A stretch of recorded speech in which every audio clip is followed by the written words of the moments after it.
right, in a previous video, I talked about some diagnostic labels that can be applied to students with special needs that are based on IQ testing. Well, there are some diagnoses, some classifications, some special classes or services that are based on achievement testing, or in particular, achievement testing that doesn't match what you'd expect given aptitude testing.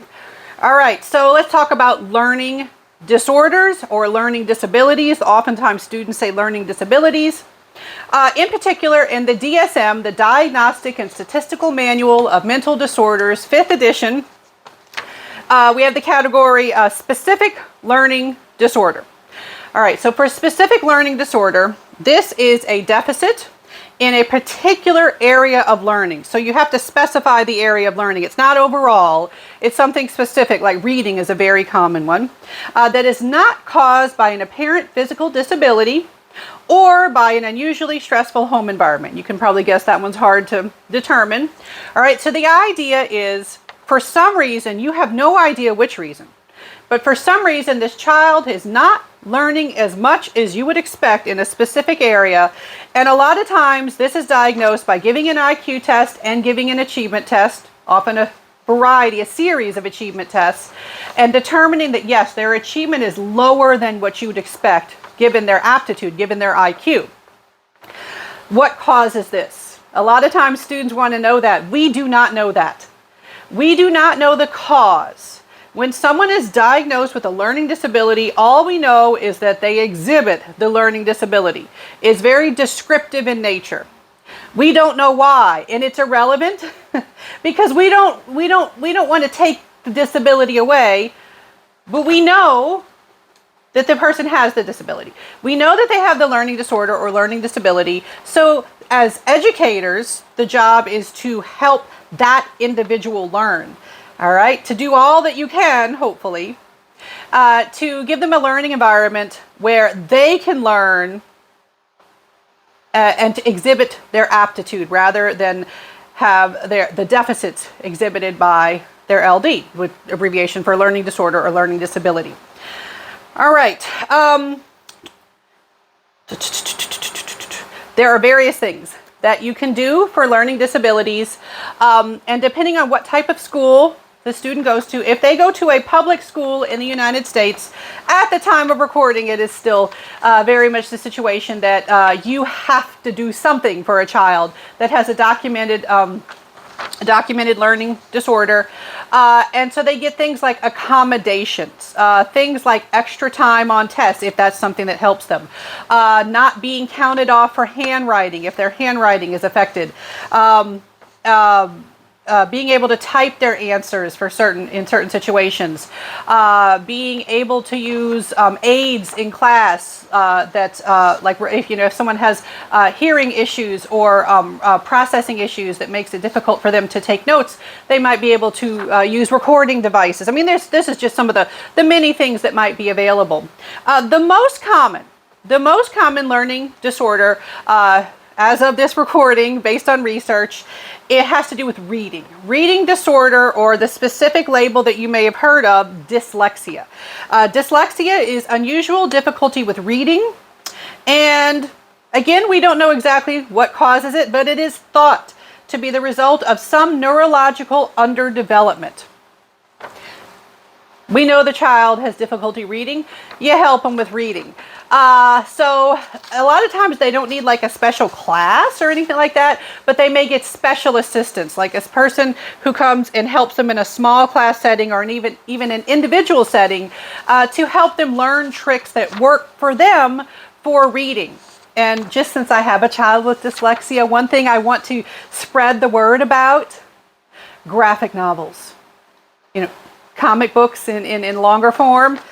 Buy the graphic novels. Some people think, oh, those are not real books. I want my child to read real books.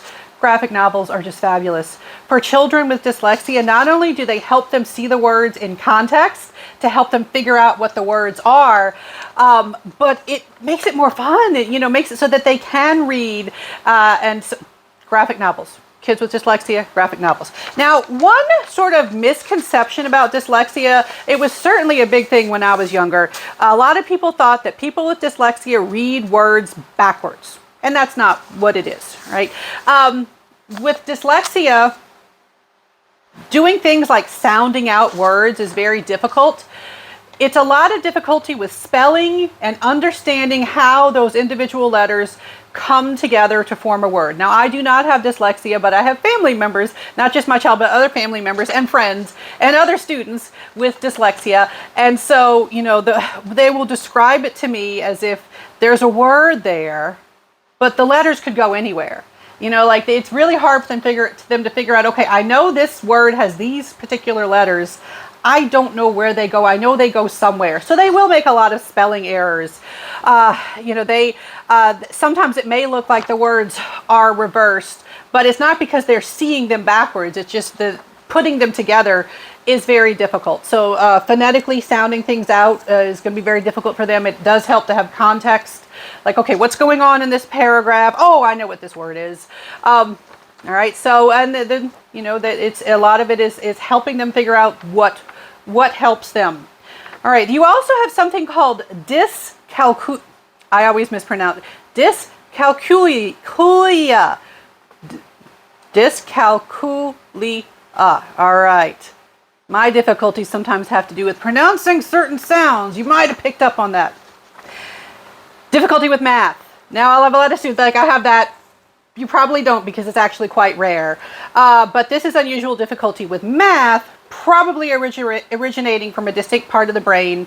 And it's the same sort of thing, that just things that are intuitive or learned fairly quickly for most children are not learned quickly for these children. And so again, they have to get the individualized or small groups attention to figure out, okay, how can we get you to survive your math classes, basically. And that one, based on current research, that one is much more rare. So if you're having difficulty in college algebra, don't jump to the conclusion that you must have this learning disability. And if you do go to get tested, you're going to have to pay some money. So I did work in a clinic that did testing for learning disorders. And one of the most common things was people who didn't want to have to take college algebra or some other math class. They would come to us and they'd say, okay, so can you get me this diagnosis? And we'd say, well, I mean, we'll do the testing, you know, we will charge you for it, but keep in mind, at the end, you may have paid money to find that you don't have it, and you might be at square one. So, there are other types of learning disorders, learning disabilities. Another big one is dysgraphia, difficulty with handwriting, which can be caused for a variety of reasons. And another thing I want to, I didn't give you an exhaustive list, all right? These are just some of the common ones. Another thing I want to mention is that a lot of times learning disorders overlap with other conditions, in particular ADHD. I bet you heard of that. Maybe you're not quite sure what the exact definition is. Next video, we'll talk about ADHD.